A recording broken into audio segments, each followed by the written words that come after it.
Today we're going to be showing you how to rebuild the etrailer or Ram brand trailer jack. This is part number TJA-2000S-B. Also, if you need handle replacement, it's going to be part number TJA-2000S-HD. So if you just need a handle replacement, you'll be using this one. We also have a replacement cap. This is in case you drop something on top of your jack or it happens to become cracked. We want to prevent any moisture from getting in there and causing damage. So we've got that replacement. This is part number TJA-2000S-CP. It's going to come with the set screw that you'll need to install that.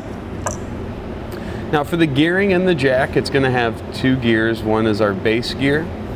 See, it's designed to hold the pin in place. The other one's going to be a pass-through gear, or the crank gear itself. You can see it's where that pin will pass through. We're going to have the base gear pin, we're going to have our handle pin, and a keeper for that. This is going to be part number TJA-2000S-GR. And then to go along with that, and I recommend if you have to change your gears, go ahead and change the bearing as well. This is part number TJA-2000S-BR. That's going to be our replacement bearing kit. That's going to allow that screw to turn freely, very low friction, which is going to make it pretty easy for us to raise and lower our trailer. Now we'll start by bringing our jack over. Let's get our parts out of the way. And the first thing we'll need to do is remove the cap. Small Phillips screwdriver for that.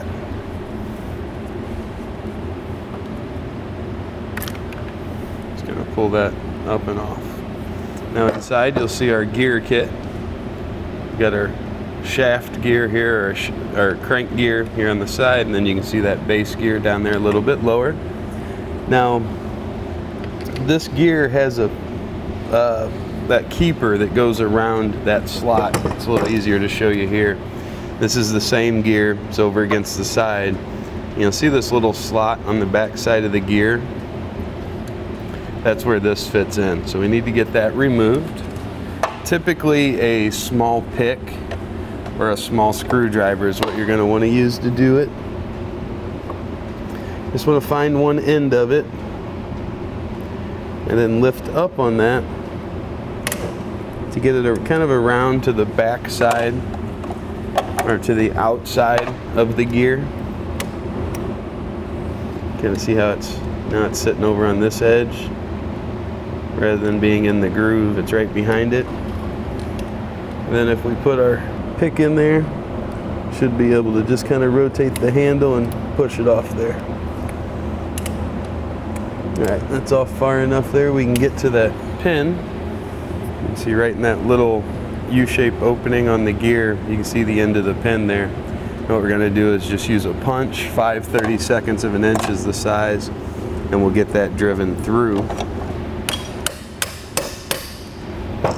It doesn't take a lot of effort. And once you have it started most of the way through, what we need to do is turn that hole from being straight to where it's tilted down. That gives us a little bit more room, which will allow us to drive that pin out all the way. And at that point, you'll see our handle's free. So we'll pull our handle out. And if you're just doing the handle replacement, you'll just put it back together. Let's set that aside. See, there's that ring that went around our gear to help keep it in place. This is our gear itself. See our gear there? That goes on the crank, and that's going to be a match for our replacement. Now this little spacer, you saw it fall out of there. That handle just passes through it. Just kind of takes up the gap that would be there. We also have the bushings that fit on the outside, or spacers if you want to call them. That just gives our handle a wider area to ride on, makes it a much smoother operation, as opposed to there just being a hole cut in the side of the jack there. It'd have just a little area there to ride on. You don't necessarily have to remove these, but they're going to fall out, so we'll just take them out now. Now we want to be sure to get that little pin that we knocked out. That's for our handle. We do have the replacement there, but you don't want it to stay in your jack mechanism. So we'll set that aside, and then you'll be able to lift that gear straight up and off. And if you look in there, you'll see the little pin, little floating pin there. That one's real easy to push out. And now you're going to pull out slightly on the inner tube of the jack, and that's just going to slide on out for us. Just like that. And you'll see that's where that bearing is going to sit. That's our friction reducer that allows the screw to turn without it building up a lot of friction on that top plate, which sits right above that. And that's essentially all there is to the jack. You know, it's just going to extend the leg out, retract the leg back, and these screws are really hard to damage. They're nice, strong, heavy-duty screws, so it's a good way to save yourself money by doing these replacements. So we take our new bearing, slide that down and on. Now as we put our bearing in place, we want to make sure that the covered portion is facing up just so the water doesn't get in. And then you'll see this little plate here. There's also a washer that goes underneath that bottom gear. This plate just, the bearing rides on the bottom there and our gear rides on top. It's a thicker slot on one side, a thinner slot on the other. That's going to go in the thicker slot. Now we'll line up the long groove in the inner tube of the jack with the little dimple that's on the outer tube there. We'll slide that down so that our screw now comes up through the plate. And we'll put our washer back on. And we'll grab the pin for that base gear. This is going to be the one without any grooves on it. So right above that plate there's a little gap. I like to put it in there, grab it with my pliers, and then bring it into position.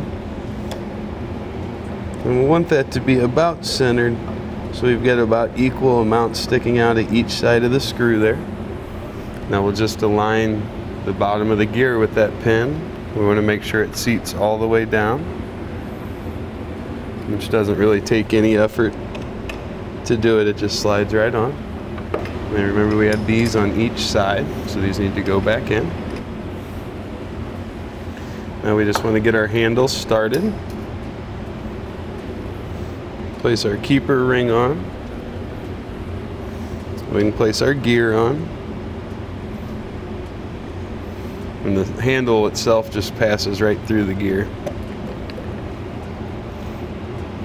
Now remember that spacer, we want to put that in place.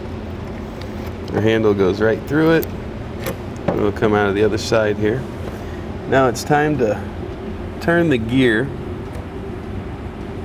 so that we can see that open, or that U-shaped slot in there. And then you'll also see the hole for the handle that lines up with it. And it's time to put our pin back in place.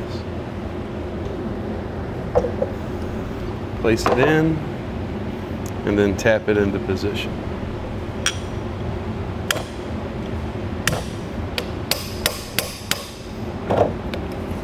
Alright, now once we've got that about equal, we're going to start our little snap ring and get it put back on there.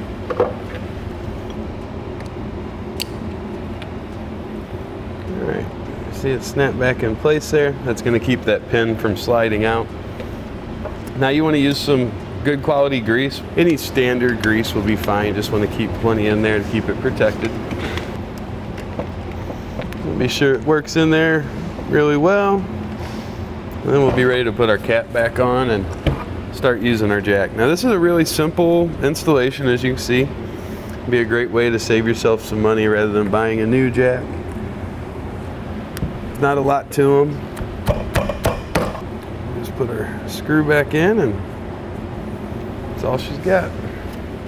And that's going to complete our rebuild. We hope this shows you how with just a few parts in a little time you can rebuild your jack rather than completely. Click the link below to shop, learn more, or visit us at etrailer.com.